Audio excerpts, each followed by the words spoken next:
1 Thessaloniciens chapitre 5 verset numéro 1, la Bible dit: mais en ce qui concerne les temps et les saisons, frères, vous n'avez pas besoin que je vous écrive, car vous-même savez parfaitement que le jour du Seigneur vient comme un voleur dans la nuit.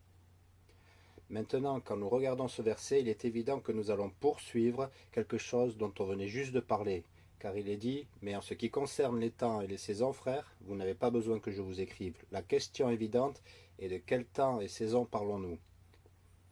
Eh bien, si vous vous souvenez que nous venons de terminer dans 1 Thessaloniciens chapitre 4 avec le retour de Jésus-Christ venant dans les nuages et de tous les croyants étant tous ensemble enlevés dans les nuées à la rencontre du Seigneur dans les heures, ce qui est connu comme l'enlèvement, en fait, 1 Thessaloniciens chapitre 4 est le plus célèbre passage sur l'enlèvement que les gens vont pointer comme étant la description la plus claire des trompettes sonnant, les morts en Christ ressuscitant premièrement, puis nous qui serons restés vivants, nous serons tous ensemble enlevés avec eux dans les nuages. Lisez la fin du verset 17. À la rencontre du Seigneur dans les airs, et ainsi nous serons toujours avec le Seigneur. C'est pourquoi consolez-vous les uns les autres par ces paroles.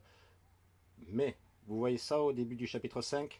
Voilà ce à quoi nous sommes connectés. Consolez-vous les uns avec les autres avec cette parole, mais en ce qui concerne les temps et les saisons, frères, vous n'avez pas besoin que je vous écrive.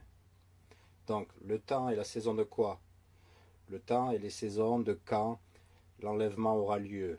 Le temps et les saisons de Jésus-Christ venant dans les nuages et les trompettes sonnant. Il dit: le temps et les saisons, frères, vous n'avez pas besoin que je vous écrive, car vous-même savez parfaitement que le jour du Seigneur vient comme un voleur dans la nuit. Maintenant, cette phrase fait seulement sens que si le jour du Seigneur et de l'enlèvement se passent les deux au même moment. Si ces deux choses avaient un calendrier différent, cela n'aurait absolument aucun sens. Pour Dieu de dire: bien, voici ce qui va arriver à l'enlèvement, mais du temps et des saisons, frères, vous n'avez pas besoin que je vous écrive, parce que laissez-moi vous parler d'un événement totalement indépendant et quand cela va se passer. Ça n'aurait vraiment aucun sens, n'est-ce pas? Il est évident que ceci est une continuation. Il décrit l'enlèvement, et ici, au chapitre 4, il n'y a pas de discussion sur le moment, car c'est tout simplement une discussion sur où nos proches défunts sont, et comment ils vont être emmenés avec Christ, et comment nous allons être tous ensemble enlevés avec eux. Il n'y a aucun calendrier donné. Au chapitre 5, il détaille le calendrier, et il dit que vous n'avez pas besoin que je vous l'écrive, parce que vous savez déjà le moment. Vous savez déjà que le jour du Seigneur viendra comme un voleur dans la nuit. Verset 3, car lorsqu'à avoir avec le timing, car lorsqu'ils diront paix et sécurité, alors une soudaine destruction viendra sur eux, comme les douleurs du travail d'une femme enceinte, et ils n'échapperont pas. Mais vous, frères, vous n'êtes pas dans l'obscurité pour que ce jour-là vous surprenne comme un voleur. Donc, ce jour est clairement mauvais pour certaines personnes, et bon pour d'autres. Pour ceux qui ne sont pas sauvés, il dit qu'il va venir sur eux comme un voleur dans la nuit, et ça va être une destruction soudaine venant sur eux. Mais il nous dit que nous ne sommes pas dans les ténèbres pour que ce jour nous surprenne comme un voleur. Donc Christ ne vient pas comme un voleur dans la nuit pour ceux qui sont sauvés. Il vient comme un voleur dans la nuit pour ceux qui ne sont pas sauvés. Maintenant, remarquez quand il est dit ici que ce jour-là vous surprenne comme un voleur. Notez qu'il ne dit pas que vous n'allez pas être ici pour ce jour-là. Vous serez déjà parti. Il ne dit pas ça, non? Non, il dit juste que ça ne va pas vous surprendre comme un voleur, parce que vous êtes dans la lumière, vous êtes éveillé, vous le voyez venir, et nous allons rentrer dans cela un peu plus tard. Mais ce que je tiens à souligner ici, c'est que le moment de l'enlèvement est dans le même timing que le moment du jour du Seigneur. Et le jour du Seigneur est un événement majeur dont la Bible parle beaucoup, à la fois dans l'Ancien Testament et le Nouveau Testament. Regardons certaines de ces écritures. Revenons à Ésaïe 13. Nous n'allons pas avoir le temps de les regarder toutes, mais allons à Ésaïe chapitre 13 pour voir l'une des principales écritures sur le jour du Seigneur, commençant au verset numéro 6. La Bible dit: hurlez, car le jour du Seigneur est proche. Il viendra comme une destruction du Tout-Puissant. C'est exactement le mot utilisé dans 1 Thessaloniciens 5, destruction. C'est pourquoi toutes les mains s'affaibliront et tout cœur d'homme fondra, et ils auront peur. Des douleurs et des détresses les saisiront, et ils seront en douleur comme une femme en travail. Ils se regarderont l'un l'autre étonnés, leurs visages seront comme enflammés. À nouveau, exactement les mêmes illustrations que dans 1 Thessaloniciens 5, où il est dit que ça viendra sur eux comme comme les douleurs du travail d'une femme enceinte. C'est une femme qui va accoucher. Il dit que ça va être extrêmement douloureux pour eux. Continuons à lire. Il est dit au verset 9, « Voici le jour du Seigneur arrive, cruel, avec fureur et ardeur du courroux, pour réduire le pays en désolation, et il en exterminera les pécheurs, car les étoiles du ciel et leurs constellations ne donneront pas leur lumière. Le soleil sera obscur à son lever, et la lune ne fera pas resplendir sa lumière. Et je punirai le monde pour sa malice, et les pervers pour leur iniquité, et je ferai cesser l'arrogance des fiers, et j'abaisserai la hauteur des redoutables. Et je ferai qu'un homme sera plus précieux que l'or fin, c'est-à-dire un homme plus qu'une cale d'or d'Orphir. C'est pourquoi je ferai trembler les cieux, et la terre se déplacera de sa place par la colère, car la colère du Seigneur des armées est au jour de l'ardeur de son courroux. » Laissez-moi vous souligner certaines choses à propos du jour du Seigneur dans ce passage que nous voyons, qui est un jour de colère. La colère de Dieu est déversée, il va y avoir de la destruction, la terre est punie, le soleil et la lune sont assombris, dit la Bible, et il y a un grand tremblement de terre. Ce sont toutes les choses qui caractérisent le jour du Seigneur selon ce passage, et les gens auront très peur. Ça parle ici du cœur des gens fondant de peur. Maintenant, revenez, si vous voulez vous louer, au chapitre 2 d'Ésaïe, chapitre 2, quelques pages vers la gauche. Lisez le verset 10. La Bible dit « Entre dans le roc et cache-toi dans la poussière, par peur du Seigneur et de la gloire de sa majesté. Les regards hautains de l'homme seront abaissés, et l'orgueil de l'homme sera humilié, et le Seigneur seul sera exalté en ce jour-là. Car le jour du Seigneur des armées sera contre tout homme qui est orgueilleux et hautain, et contre tout homme qui s'élève, et il sera abaissé. » Allez au verset 19. « Et l'on entrera dans les trous des rocs et dans les cavernes de la terre, par peur du Seigneur et de la gloire de sa majesté, quand il se lèvera pour secouer terriblement la terre. En ce jour-là, l'homme jettera ses idoles d'argent et ses idoles d'or, qu'ils se seront faites pour les adorer, aux taupes et aux chauves-souris, pour entrer dans les fentes des rocs et atteindre les cimes des rocs escarpés, par crainte du Seigneur et de la gloire de sa majesté, lorsqu'il se lèvera pour secouer terriblement la terre. » Donc nous voyons ici beaucoup des mêmes éléments. Les gens ont peur, ils sont effrayés par la colère de Dieu, ça parle du grand tremblement de terre et de la secousse, mais ici, il mentionne encore et encore les personnes entrant dans les fentes des rochers, entrant dans les grottes et se cachant dans les roches et la terre. Maintenant, allez, si vous le voulez, au livre de Joël, dans les prophètes mineurs, vers la fin de l'Ancien Testament. Joël, Amos, Abdias, allez au livre de Joël, chapitre numéro 2. Joël, chapitre numéro 2. Et lisez le verset numéro 28. La Bible dit « Et il arrivera après cela que je répandrai mon esprit sur toute chair, et vos fils et vos filles prophétiseront, vos hommes âgés feront des rêves, et vos jeunes gens verront des visions. Et même sur les serviteurs et sur les servantes, en ces jours-là, je répandrai mon esprit, et je montrerai des prodiges dans les cieux et sur la terre, du sang, du feu et des colonnes de fumée. Le soleil sera changé en obscurité, et la lune en sang, avant que le grand et terrible jour du Seigneur vienne. Et il arrivera que quiconque appellera le nom du Seigneur sera délivré. Car la délivrance sera sur le mont Sion et à Jérusalem, comme le Seigneur l'a dit, et parmi le résidu que le Seigneur appellera. » Voici ici, quand on examine le jour du Seigneur, nous avons à nouveau une description du soleil et de la lune étant obscurcis.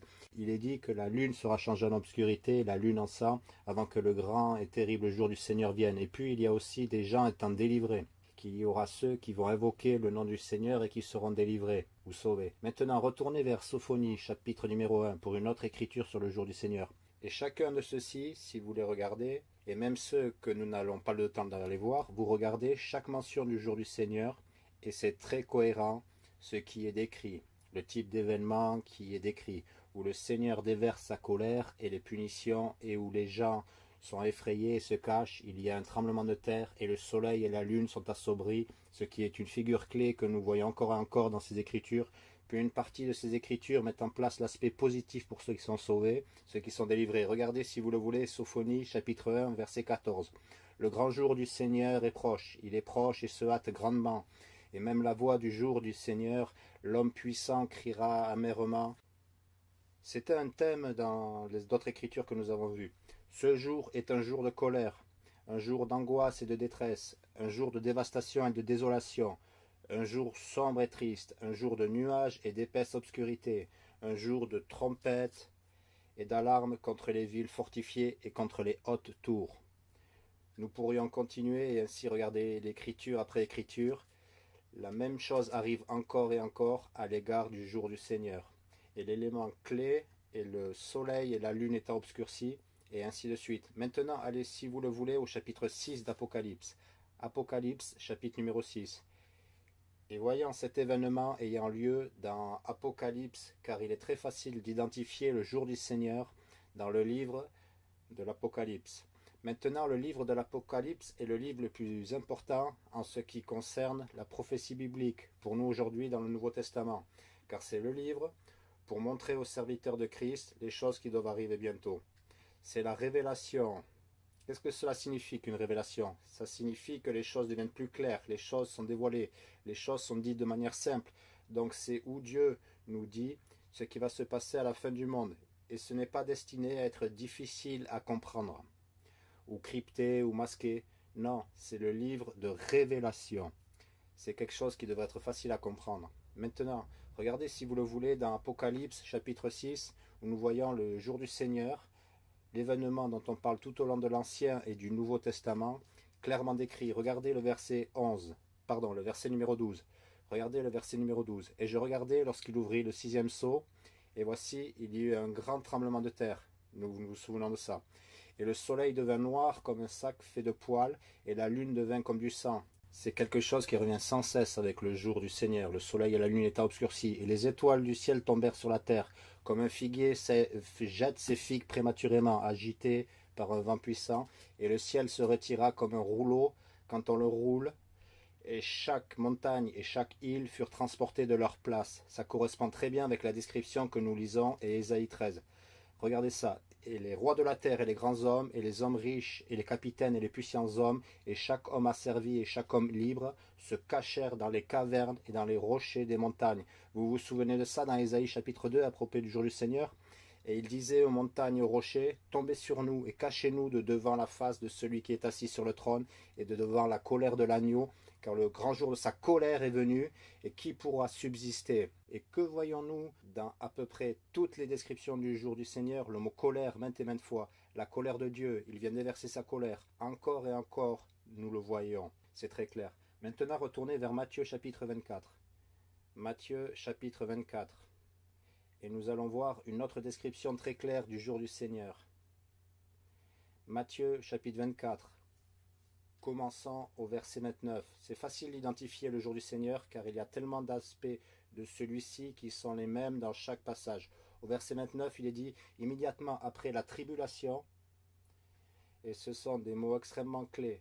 Immédiatement après la tribulation de ces jours-là, le soleil s'obscurcira et la lune ne donnera pas sa lumière, et les étoiles tomberont du ciel, et les puissants des cieux seront ébranlés. Et rappelez-vous, excusez-moi, je ne sais pas si vous vous souvenez, mais dans l'Ancien Testament, ce terme a été utilisé à propos des puissances des cieux étant ébranlées. Il est dit, puis le signe du Fils de l'homme paraîtra dans le ciel, et alors toutes les tribus de la terre se lamenteront. Et elles verront le Fils de l'homme venant sur les nuages du ciel avec puissance et grande gloire. Donc, ici, dans ce passage, nous avons le soleil et la lune étant assombris et les puissances du ciel étant ébranlées. Et puis nous avons toutes les tribus de la terre se lamentant. Cela est exactement ce que nous avons vu dans Révélation 6, lorsque tous les rois de la terre et les grands hommes crient et disent « Tombez sur nous !» et cachez-nous de devant la face de celui qui est assis sur le trône et de la colère de l'agneau, car le grand jour de sa colère vient, et qui sera en mesure de se tenir debout. Tout au long de l'Ancien Testament, des personnes pleurant, se lamentant, craintifs et effrayés par la colère de Dieu. Donc cela correspond parfaitement quand il parle de toutes les tribus de la terre se lamentant. Maintenant, j'ai entendu certaines personnes essayant de prendre cela et dire « Oh, toutes les tribus de la terre, c'est Israël ». Attendez une minute, car ils disent « Eh bien, il dit tribu ». Bien. Quand il est dit toutes les tribus de la terre, cela signifie toutes les tribus de la terre, pas un petit pays, ok? Mais ils vont dire, oh, le mot tribu est toujours utilisé à propos d'Israël. Faux, la Bible utilise le mot tribu pour l'Égypte aussi. Donc ce mot n'est pas exclusif à Israël. Toutes les tribus de la terre se lamenteront. Ça parle de gens partout dans le monde et de toutes les nations. Il est dit, toutes les tribus de la terre seront dans le deuil et elles verront le Fils de l'homme, c'est Jésus, Jésus s'appelle lui-même le Fils de l'homme plusieurs fois, venant dans les nuages du ciel avec pouvoir et grande gloire. Et il enverra ses anges avec un grand son de trompette, et ils rassembleront ses élus des 4 vents, depuis un bout du ciel jusqu'à l'autre bout. Or, apprenez une parabole du figuier. Et bien sûr, c'était l'exacte illustration que Apocalypse 6 utilise lorsque ça parle des étoiles du ciel tombant sur la terre comme un figuier laisse tomber ses figues. Donc ici, nous voyons dans Matthieu 24, le soleil et la lune s'assombrissent, la trompette sonne, les cœurs des hommes fondent de peur, ils se lamentent, ils pleurent, et ensuite Christ vient dans les nuages et rassemble ses élus. Les élus sont les sauvés. Il rassemble tous ceux qui sont sauvés dans les nuages et ce que nous connaissons comme l'enlèvement. Alors pourquoi sommes-nous surpris alors que dans 1 Thessaloniciens 4, il est décrit l'enlèvement, et puis au chapitre 5, il est dit « Mais le temps et les saisons, frères, vous n'avez pas besoin que je vous l'écrive, car vous-même savez parfaitement que le jour du Seigneur vient comme un voleur dans la nuit. » Vous savez pourquoi? Parce que le jour du Seigneur et l'enlèvement se passent le même jour. Donc ce jour est un grand jour si vous êtes sauvé, une journée excitante, mais c'est un mauvais jour si vous n'êtes pas sauvé, le jour où Dieu vient punir le monde. Si vous allez un peu plus loin dans Matthieu 24, vous verrez quelques autres choses qui correspondent très bien avec 1 Thessaloniciens 5. Lisez au chapitre 24, verset 36. « Mais quant à ce jour et à l'heure, personne ne le sait. » Parlant de quel jour et quelle heure? Le jour et l'heure où ça va se passer, quand le Christ va revenir dans les nuages. Donc si quelqu'un essaie de vous dire « ça va se passer en septembre 2015 », il mente. Parce que personne ne le sait. Personne ne connaît la date ou l'heure. Il est dit ici « Mais quant à ce jour et à l'heure, personne ne le sait. Non pas même les anges du ciel, mais mon Père seulement. Mais comme il y en était au jour de Noé, ainsi sera aussi la venue du Fils de l'homme. Car comme dans les jours qui étaient avant le déluge, ils mangeaient et buvaient, se mariaient et donnaient en mariage, jusqu'au jour où Noé entra dans l'arche, et ils ne surent rien jusqu'à ce que le déluge vienne et les emporte tous. Ainsi en sera-t-il à la venue du Fils de l'homme. N'est-ce pas comme dans 1 Thessaloniciens 5, quand il dit qu'il dirait paix et sécurité, puis une soudaine destruction viendrait sur eux, comme le travail d'une femme avec un enfant, et ils ne pourraient pas s'échapper? Eh bien ici, ils sont en train de manger, de boire, de se marier, de donner un mariage, et puis une soudaine destruction. La même chose. Continuons la lecture. Alors 2 seront dans un champ, l'un sera pris et l'autre laissé. Verset 41. 2 femmes seront occupées à moudre au moulin, l'une sera prise et l'autre laissée.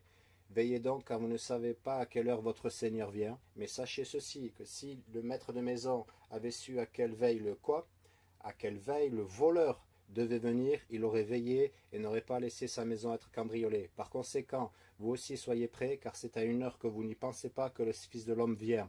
Maintenant, c'est si clair. Comment peut-on discuter le fait que 1 Thessaloniciens 5 parle encore de l'enlèvement? C'est la même chose. Retournons à 1 Thessaloniciens 5, si vous le voulez. Parce qu'il finit d'en parler dans le chapitre 4. Il est décrit comme la venue du Christ dans les nuages et les croyants étant rassemblés ensemble avec lui. Puis dans le verset 1 du chapitre 5, il continue la même discussion.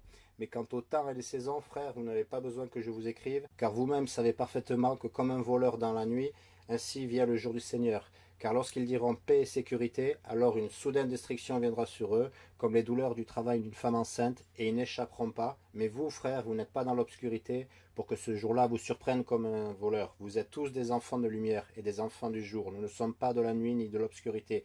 Par conséquent, ne dormons pas comme font les autres, mais veillons et soyons sobres. Souvenez-vous qu'il a dit, si le maître de la maison avait veillé, alors le voleur n'aurait pas cambriolé la maison. Donc il nous dit de veiller.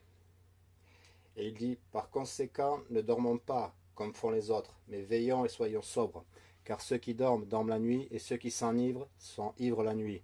Mais nous, qui sommes du jour, soyons sobres, revêtant la cuirasse de la foi et l'amour, et pour casque l'espérance du salut, car Dieu ne nous a pas assignés au courroux, mais à obtenir le salut par notre Seigneur Jésus-Christ. Donc ici, ça prend tout son sens que Dieu va nous retirer de cette terre juste avant qu'il déverse sa colère, ok? Parce que ce jour du Seigneur est le jour où Dieu vient pour punir la terre. C'est le jour où la colère de Dieu commence à être déversée. C'est pourquoi dans Apocalypse 6, ils disent « Cache-nous de la face de l'agneau », car le grand jour de sa colère est venu, signifiant qu'il vient juste d'arriver. Le grand jour de sa grande colère est venu, et qui sera capable de rester debout? C'est parfaitement logique que ce soit le même jour que nous allons être enlevés. Voilà pourquoi il est dit dans Matthieu que tout comme le même jour où Noé est entré dans l'arche, le déluge vint. Et dans Luc 17, il dit le même jour que Lot était sorti de Sodome et Gomorrhe, il pleut du feu et du soufre. Donc c'est exactement la même chose. Le même jour que nous sommes retirés de cette terre par l'enlèvement, c'est le jour où Dieu déverse sa colère sur la terre, le feu et le soufre, etc. Tout cela est très simple et très facile à comprendre. Il n'y a rien de compliqué quand vous le prenez comme c'est. Vous lisez Matthieu 24, vous lisez 1 Thessaloniciens 5, tout est là. Vous allez à Apocalypse 6, vous recherchez tous les passages de l'Ancien Testament, tout s'assemble, tout correspond, tout est parfait. Mais voilà le problème, les gens refusent de croire à cela. Et la raison pour laquelle, c'est parce qu'ils sont coincés sur ces left behind de Tim LaHaye, Darby, Scofield. Ils sont bloqués sur cet enlèvement pré-tribulationniste de sorte qu'ils ne peuvent pas le voir. Je veux dire qu'un enfant pourrait voir cela, c'est juste là, mais ils ne veulent pas le voir. Donc ils doivent passer par toutes ces gymnastiques intellectuelles et toutes ces acrobaties mentales, simplement pour nier des enseignements clairs de l'écriture et dire, eh bien vous savez, ça ne peut pas être ça. Le jour du Seigneur ne peut pas être parlé de l'enlèvement. Et ils vont essayer de dire que ce sont des événements totalement différents, des choses totalement différentes. Et vous savez, vous ne laissez pas avoir quand il est dit que la trompette sonne, que le Christ vient dans les nuages dans Matthieu 24. Nous savons que cela n'est pas l'enlèvement. Et voilà pourquoi ils savent que ce n'est pas l'enlèvement. Parce qu'il est dit après la tribulation. De sorte que c'est un raisonnement très circulaire. Donc, c'est drôle qu'ils aiment citer ces versets concernant ce jour et cette heure, aucun homme ne le connaît. Il vient comme un voleur dans la nuit. Ou veillez, car vous ne savez pas à quelle heure votre Seigneur va venir, même si ceux-ci sont tous issus de passages qui racontent que cela arrive après la tribulation. Ils vont simplement prendre ces versets hors contexte. Lorsque vous lisez le chapitre entier, ça ne fonctionne pas de cette façon. Maintenant, voici où les gens sont confus. Ils confondent la colère de Dieu avec la tribulation. Et les gens sont enseignés que la tribulation est une période de 7 ans, où Dieu déverse sa colère sur cette terre, ce qui est un mensonge. Parce que la Bible dit que le soleil et la lune sont assombris après la tribulation. Après la tribulation. Puis il est dit que lorsque le soleil et la lune sont assombris, c'est quand Dieu commence à déverser sa colère. Dieu ne verse pas sa colère sur cette terre avant que le soleil et la lune s'assombrissent. Donc la tribulation ne contient pas la colère de Dieu, quoi qu'il en soit. Et c'est très clair à partir de ces passages. Nous sommes enlevés avant la colère. Oui, c'est un enlèvement pré-colère. Mais ce n'est pas un enlèvement pré-tribulationniste. Maintenant, ils ne comprennent tout simplement pas ce que la tribulation. La tribulation, si vous lisez Matthieu 24, cela va vous dire ce qu'est la tribulation. Et si vous lisez l'Apocalypse, ça vous dira ce qu'est la tribulation. C'est la période où il va y avoir la guerre partout dans le monde. Il va y avoir de grandes famines, les épidémies, des catastrophes naturelles. Puis ça va aboutir à une période où les chrétiens seront persécutés pour la cause de Christ, comme ils n'avaient jamais été persécutés avant dans l'histoire. C'est la plus grande persécution des croyants qui n'ait jamais été connue et ne sera jamais connue. Cela est connu comme la tribulation.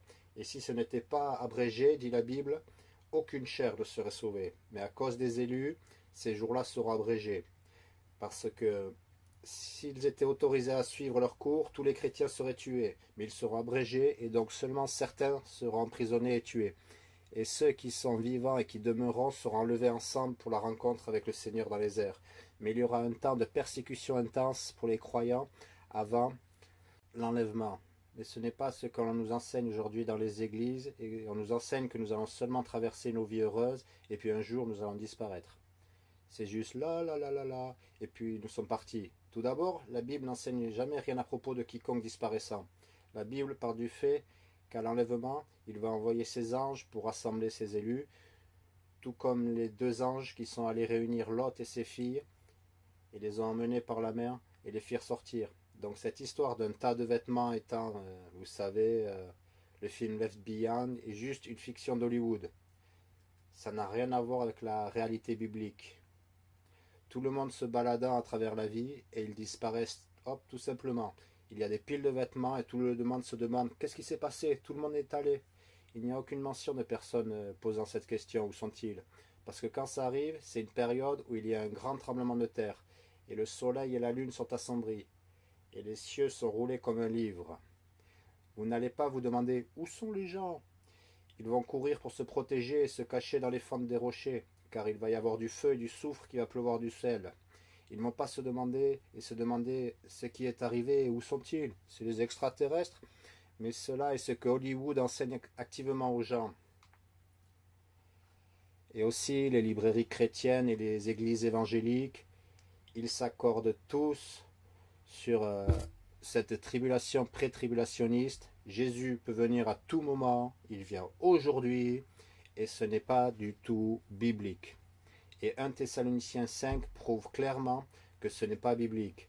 Vous le voyez vous-même ici. Il ne dit pas « Oh, ce jour-là n'est rien pour vous parce que vous n'allez pas être ici. » Parce que réfléchissez-y. Le jour du Seigneur, le soleil et la lune étant obscurcis, est après la tribulation. Peu importe ce que vous croyez, vous devez croire que quelque chose se passe après la tribulation et que Matthieu 24 dit qu'après la tribulation, le soleil et la lune sont assombris. Des pleurs, des lamentations, etc. Eh bien, pourquoi est-ce que Dieu ne nous le dit pas dans ce chapitre? Oh, vous les gars, vous aurez disparu avant cela. Non, il est dit que ce jour-là ne va pas vous surprendre comme un voleur.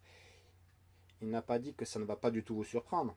Ça ne va pas vous surprendre parce que vous êtes éveillé, vous veillez, vous savez ce qui se passe. Quand ces choses commenceront à arriver, vous pouvez lever vos têtes et regarder et dire que vous savez que votre rédemption approche.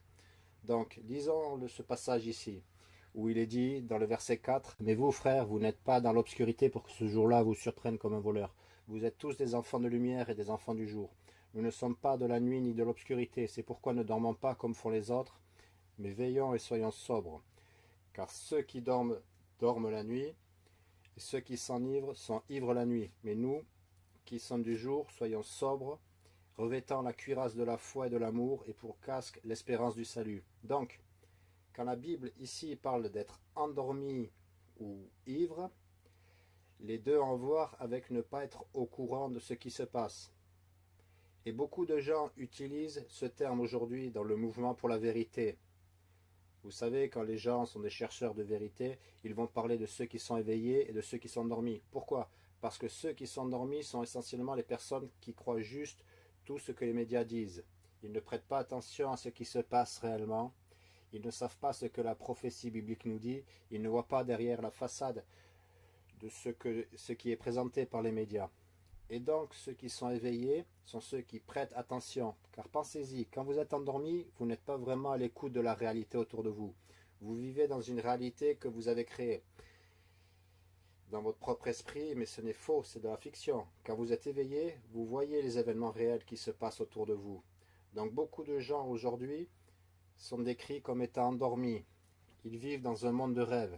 Ce qu'ils pensent être réel n'est pas vraiment réel.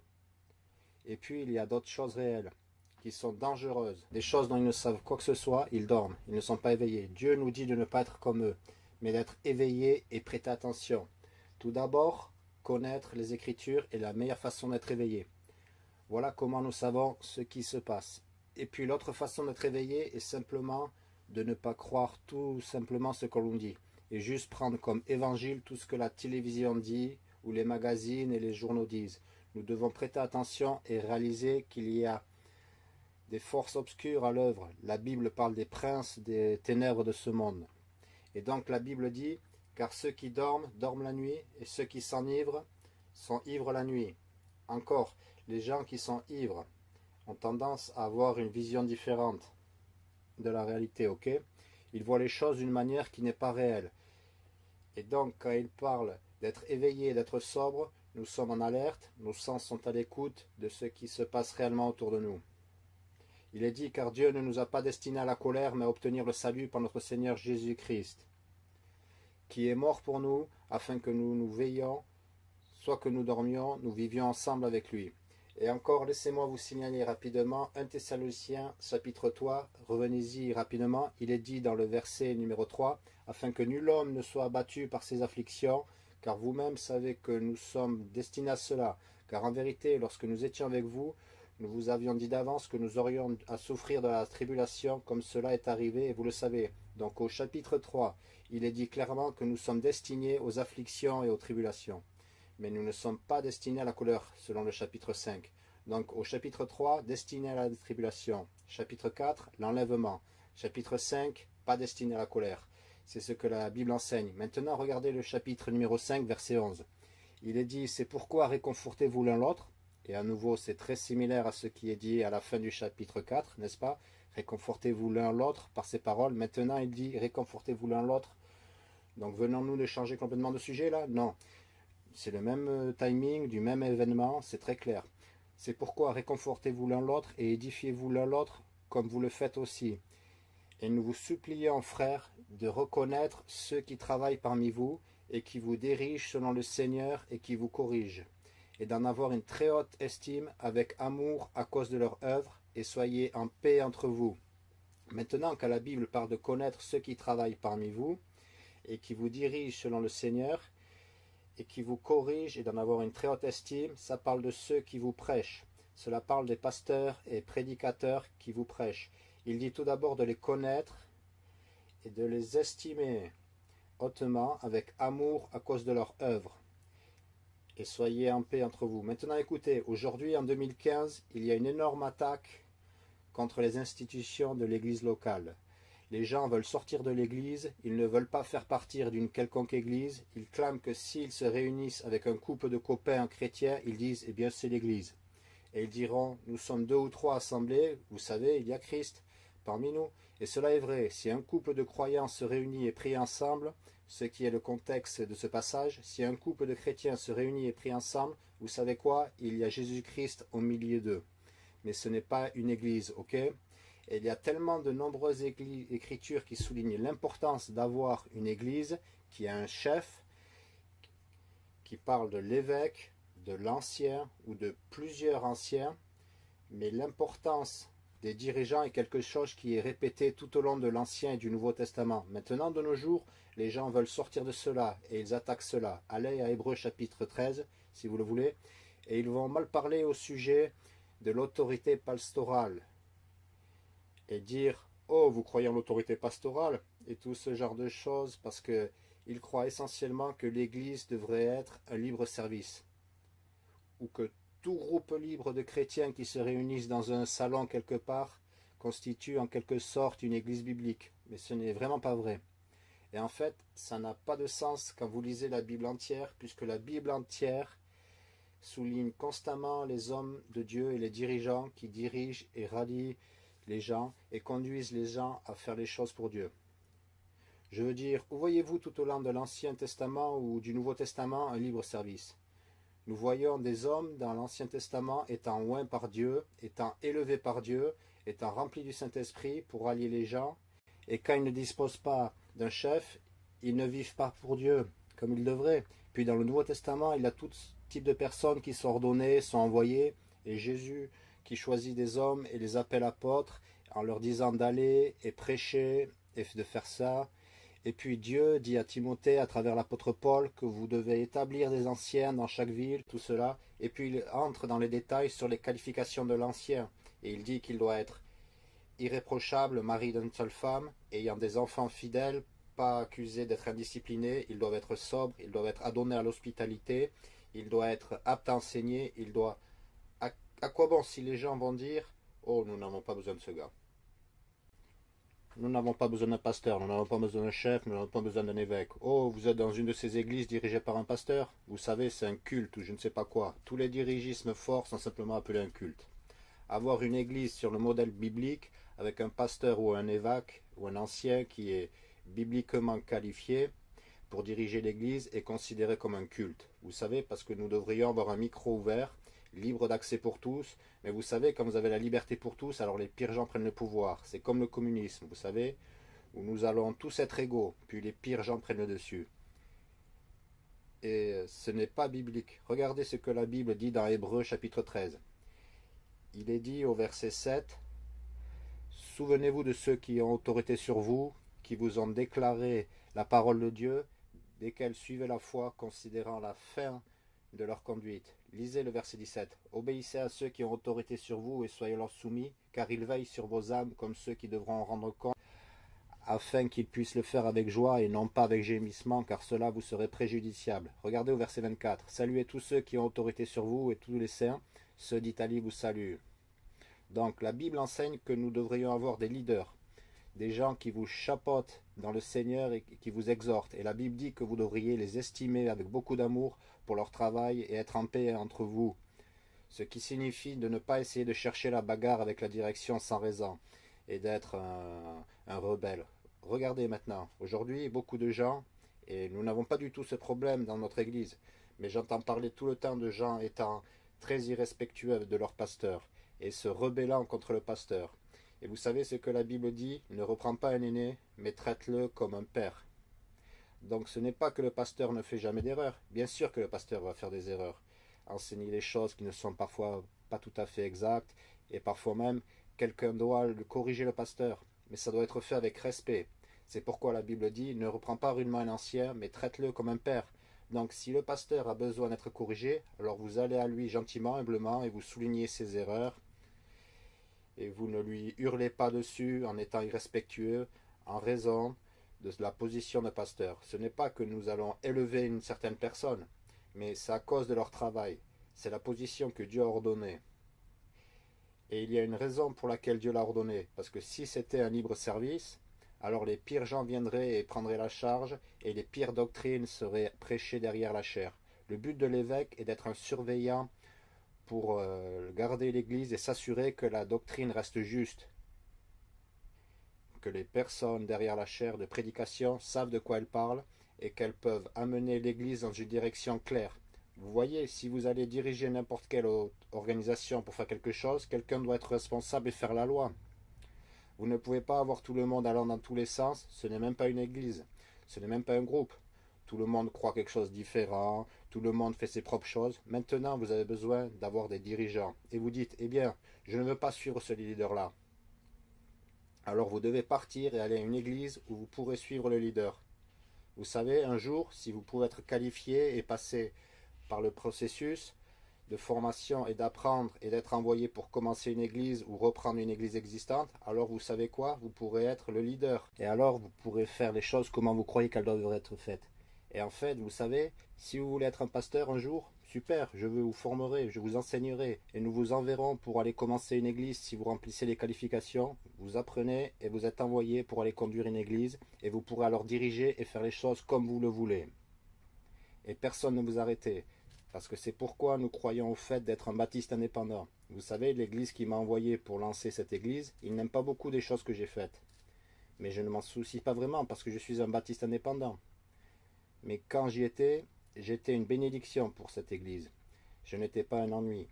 J'étais utile et je faisais de mon mieux pour promouvoir l'église, pour soutenir le pasteur, pour monter au pupitre avec le programme de l'église. Mais aujourd'hui, tout le monde pense juste qu'ils savent mieux que les dirigeants et veulent juste faire leurs propres choses. Même les gens qui sont nouvellement sauvés, même les gens qui n'ont même pas lu entièrement la Bible une seule fois, pensant qu'ils sont experts et qu'ils n'ont pas besoin d'un leader. Et honnêtement, nous avons besoin d'une direction forte dans nos églises à travers l'Amérique aujourd'hui, comme nous n'en avons jamais eu besoin auparavant. Et c'est étonnant parce que les gens vont dire qu'il y a besoin de pasteurs et d'évêques. Nous avons besoin de leaders, mais vous savez, nous ne devrions pas avoir un seul responsable. Nous devrions avoir plusieurs évêques. C'est ce que vous entendrez souvent dans la bouche de ces gens. Eh bien, le problème, c'est que selon les Écritures, la Bible enseigne clairement que le poste de pasteur doit être un poste à plein temps. C'est supposé être un poste rémunéré. La Bible dit que tu ne muselleras pas le bœuf quand il piétine le maïs. L'ouvrier est digne de son salaire.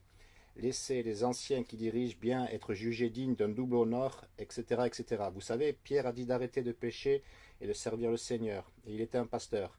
Et encore, la Bible dit que ceux qui annoncent l'évangile doivent vivre de l'évangile. Et les gens vont désigner l'apôtre Paul, qui n'était même pas un pasteur, qui n'a jamais été un pasteur, et il était célibataire, il n'a jamais été marié, et donc il a vécu par lui-même, fabriquant ses tentes et prêchant, super, mais ce n'était pas le modèle donné par Dieu pour les églises et les pasteurs. Tous les pasteurs dans la Bible travaillaient à plein temps pour l'église et ils vivaient de l'argent qu'ils faisaient en travaillant avec l'église. Tout comme dans l'Ancien Testament, les prêtres vivaient des sacrifices et des offrandes du peuple, etc. Donc voici ce qui est drôle. Ils disent, eh bien, nous avons besoin de tous ces multiples pasteurs. Comment cela fonctionne dans votre petite église? Comment pouvez-vous vous permettre de payer tous ces multiples pasteurs? Vous savez, votre comité de 12 pasteurs et 7 diacres, comment allez-vous les payer, ces 19 personnes dans votre église de maison qui se réunissent dans votre salon? Ça n'a pas de sens, les gars. Et bien sûr, quand une église grandit et devient très grande, alors vous avez besoin de plus d'un leader. Vous avez besoin d'autres dirigeants, tout comme Moïse, vous savez. avec toutes sortes d'autres dirigeants qui étaient choisis pour l'aider dans son ministère, tout comme Jésus avec les 12 disciples.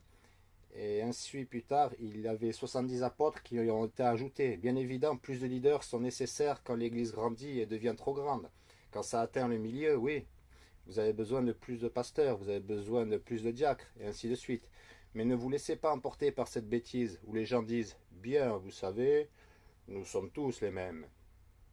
Nous sommes tous égaux. Nous avons tous une voix égale dans la direction de l'Église. » Non, ce n'est pas ce que la Bible dit. C'est ce qu'on appelle la contestation de Corée. C'est ce que Corée a dit, et la Bible nous met en garde contre cette philosophie.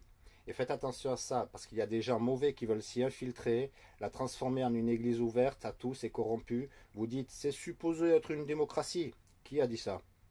La démocratie, c'est deux loups et un mouton votant pour savoir ce qu'il y aura au dîner.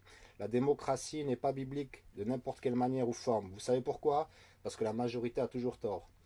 Large est le chemin qui mène à la destruction. Pourquoi mettre la majorité aux commandes quand ils ont toujours tort selon la Bible? Large est la route qui mène à la destruction et nombreux sont ceux qui l'empruntent.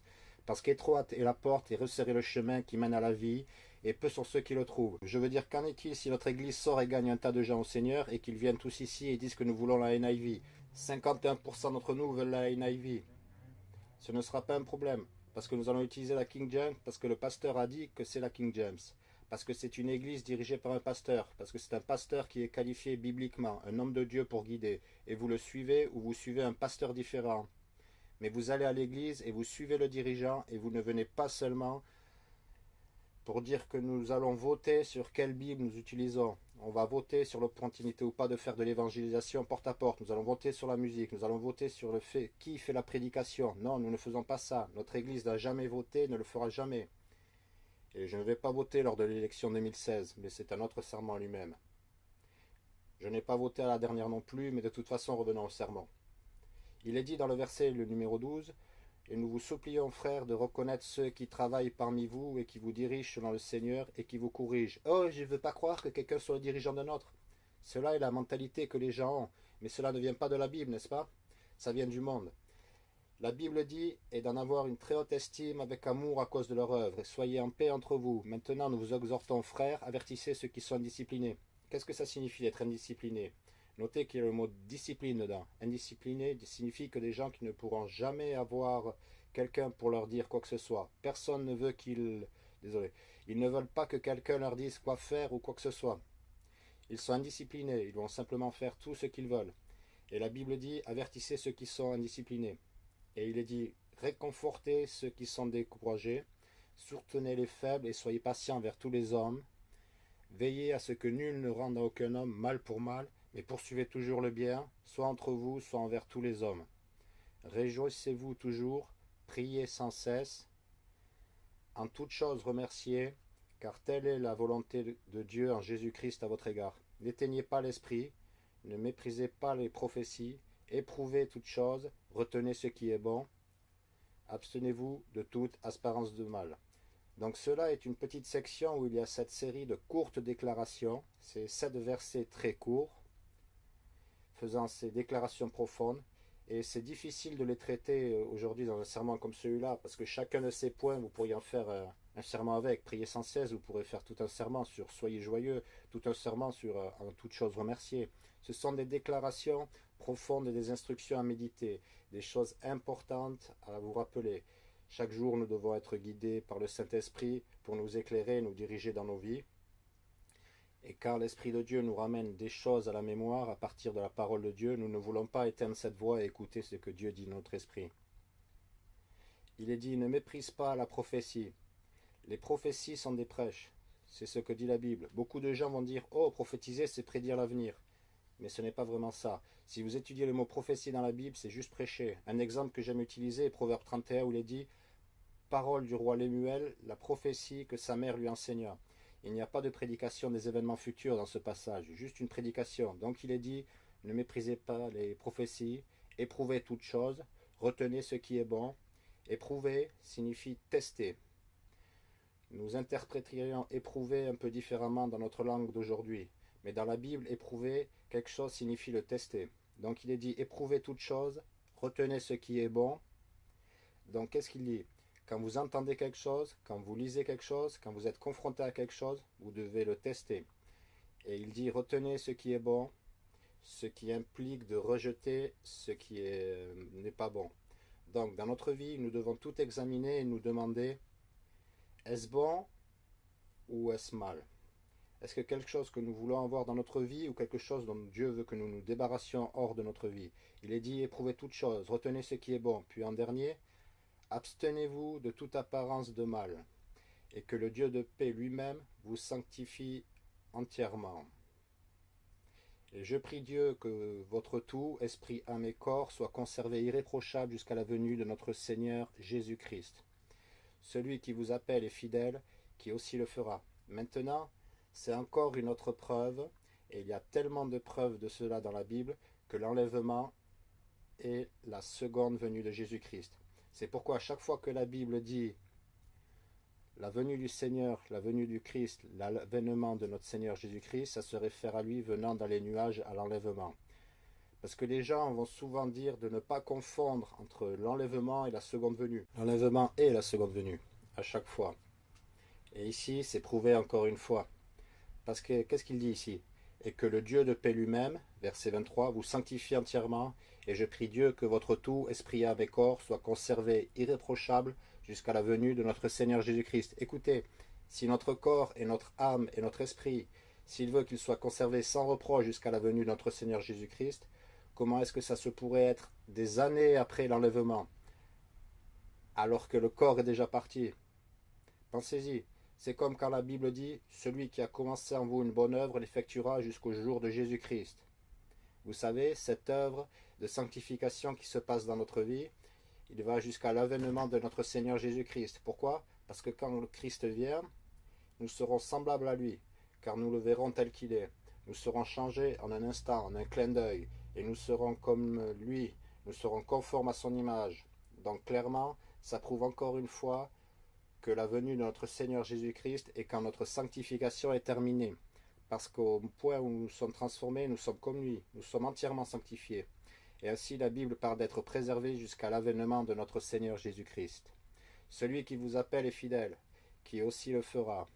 Frères, priez pour nous.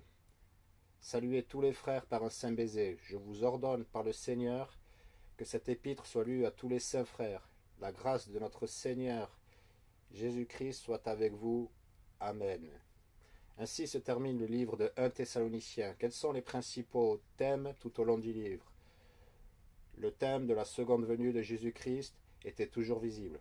Tous les 5 chapitres l'abordent en détail et en traitent encore et encore. Et puis un autre thème qui est traité tout au long du livre est les épreuves, les tribulations, les afflictions et les souffrances que nous traversons en tant que croyants. Donc c'est un grand livre pour la fin des temps.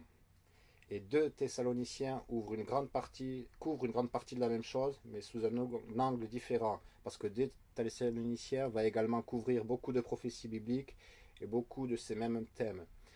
Mais cela est une grande paire de livres pour nous aujourd'hui en 2015. Parce que ces choses peuvent se produire dans notre vie. Nous en sommes certainement plus proches qu'aucune génération ne l'a jamais été. Donc nous devons être prêts spirituellement à passer par la tribulation, à passer par la persécution. Et c'est un grand livre pour nous avertir et nous fortifier pour la lutte à venir.